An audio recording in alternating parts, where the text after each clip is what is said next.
We can absolutely transition successfully because it's not the first time we've done it. I think here in the Hunter we're very well positioned to ride the transition that's coming towards us.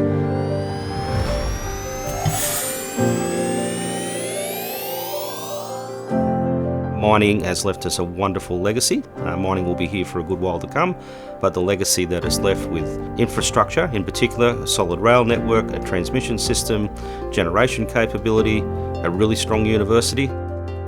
It's an evolution. It's because of our history in those traditional industries of manufacturing and mining that we have a head start, really. We've got really well developed sovereign manufacturing capabilities here, advanced manufacturing capabilities, and we've got not only the technical knowledge but the education pathways that'll allow the smartest people in our region to, as I say, accelerate our transition and ensure that there are opportunities for all of the people in our community.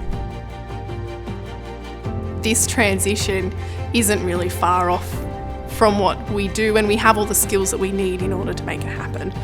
So I think that Hunter has a really great foundation to be this renewable energy zone and be the base for driving Australia and leading the change.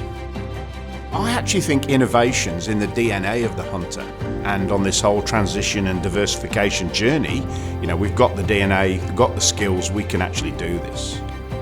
It's about building that ecosystem and that diversity of opportunity. We really need Newcastle to be a hub for a number of different industries, because it's not just about, okay, let's just make solar panels here or something like that. It's also about all of the supporting industries for an energy transition or for a diversified export industry, so around manufacturing as well as ideas and knowledge.